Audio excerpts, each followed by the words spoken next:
À la Garenne Le Mot à Gétigné, l'agence de Loire-Bretagne a remis à l'institution interdépartementale du bassin de la Sèvre nantaise le trophée de l'eau Loire-Bretagne pour son plan de concertation sur la gestion des ouvrages en cours d'eau.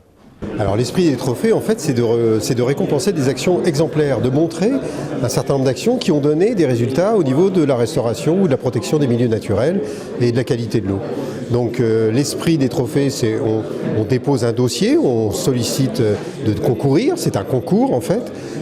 Les dossiers sont jugés par un jury qui est composé d'un ensemble de personnes, aussi bien des élus, des industriels, des agriculteurs, des étudiants, des juristes, enfin l'ensemble d'un panel de citoyens représentant la société.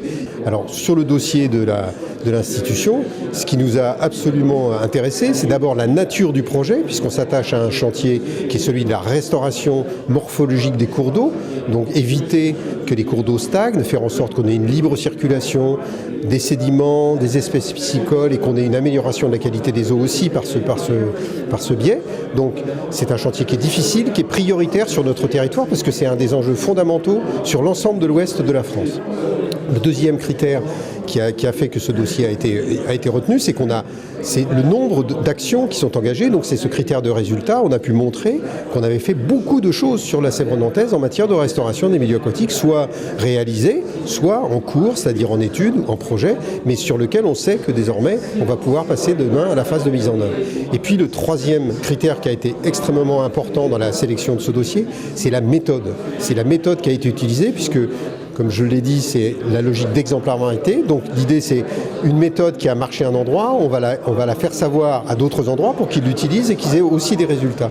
Une récompense pour l'institution interdépartementale du bassin de la Sèvre nantaise, suite à ses actions menées depuis 20 ans. Eh bien écoutez, notre institution est une structure qui existe depuis plus de 20 ans et qui coordonne l'ensemble des actions pour à la fois maintenir, préserver et améliorer la qualité de l'eau sur l'ensemble de notre bassin.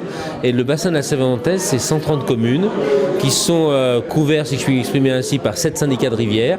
Et ça concerne donc 4 départements, Vendée, Maine-et-Loire, Loire-Atlantique et Deux-Sèvres, et 2 régions forcément, puisque les Deux-Sèvres sont dans la région Poitou-Charentes et notre région Pays de Loire.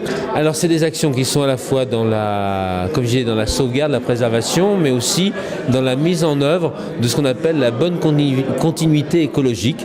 Mais il y a d'autres actions aussi, autres que la qualité de l'eau. Il y a des actions sur l'aspect pédagogique, avec un projet, un programme pédagogique à l'attention des écoles primaires et collèges de notre territoire. C'est aussi une action sur le patrimoine avec l'association de la Sèvre nantaise où il y a eu tout un inventaire et il y a vraiment des fiches descriptives, on va dire, de nombreux moulins, de nos moulins de notre Sèvre nantaise, et puis sur certains avec comment on peut les valoriser et les restaurer, etc. Donc voilà, ça va au-delà de simplement le côté environnemental des choses. Je crois que dans un avenir proche, une action va être prévue du côté de la région clissonaise.